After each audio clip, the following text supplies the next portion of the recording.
Hi, I'm Poyajit, and this is my research topic, which is the communication between top-level management employees in ensuring job satisfaction. So in the introduction, I'll give you a topic overview of my research topic and the objectives next. So basically the research is on the relationship between organizational communication and job satisfaction, and also a research on whether positive leadership communication could lead to positive job satisfaction. There are several objectives. One is to understand whether communication could lead to positive job satisfaction, and what are the usage of top-level management to ensure job satisfaction in terms of factors and also communication methods. And also possibly could research on the failed communication methods that fail to satisfy the employees. Next. So in the literature review, I'll talk about three definitions added with past cases and of course the research gaps. Next. Organizational communication is basically concerned with interaction between people and people or people and organization, and it's mostly in the daily organizational activities. Next. So Dinoba and McCormick, they actually examined the relationship between organ comm and job satisfaction, and they done a survey in most Australian Catholic primary schools, and they found that downward supportive communication is the most suitable communication method for job satisfaction, and they use quantitative analysis.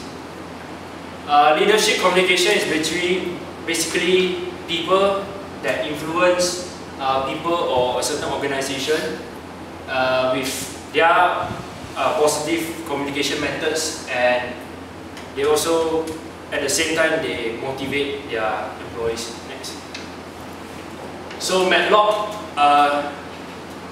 he investigated the effect of supervisor communicator competence, which actually is basically supervisor, whether they could actually lead to that communicate with employees whether they could ensure job satisfaction.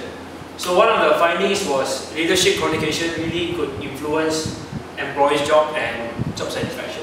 Next. Another case study was Mayfield. He examined strategic leadership communication and employee absenteeism. Absenteeism means not appearing in work or not coming for work daily, almost daily. And they found that actually leadership needs motivating communication skills in order to prevent absenteeism, and one of it is to ensure that they are satisfied in their workplace. Job satisfaction is basically a person's attitude towards their job, and these two scholars, De Jong and Switsey-Koenig, they use two methods, which is the CSQ and CIT. They evaluate internal communication between teachers, staff, students and job satisfaction. So they were able to support that employees actually, if they communicate well, they could improve job satisfaction. So research gaps. Most scholars, they use quantitative surveying analysis, so there was not much qualitative. So my focus is actually qualitative, which is more in-depth. And findings, they were able to show that there was a relationship between organizational communication and job satisfaction, but they weren't able to show what are the communication methods that were used. And basically, quantitative means statistical, so mine, I'm more focused on content and discourse analysis.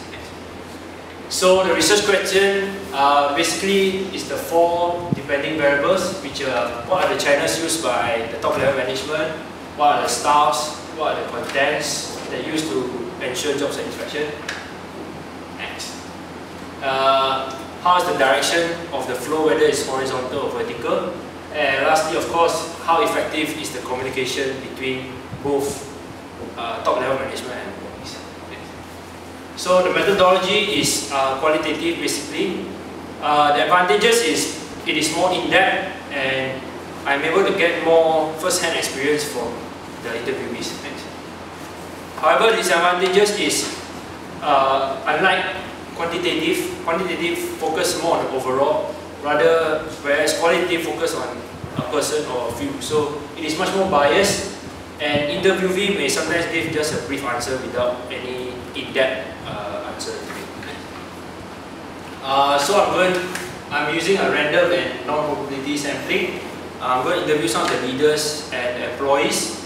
I'm going to interview at least 3 to 5 people, and the instrument is interview. Next. So the background is MYC, or Malaysia Youth Community. Why I chose that? Because they are a corporate student campus network which is mainly focused on the young generation, which is the Gen Y. And they are one of the largest student employers in Malaysia. So I want to understand how students perceive job satisfaction and leadership communication. Next. So these are the methods. Logical analysis is in terms of chart analysis. Discourse and content is more on analyzing their interaction and of course analyzing past case studies from journal articles. Next.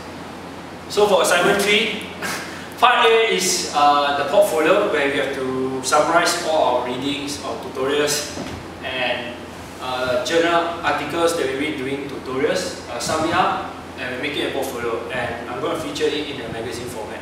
Next. As for essay 1, I'm choosing essay topic 1, which is I'm focusing on technological processes, which means what are the change of media use in certain organizations. And my article is social media sabotaging real communication, that was found in Forbes website. And these are my references.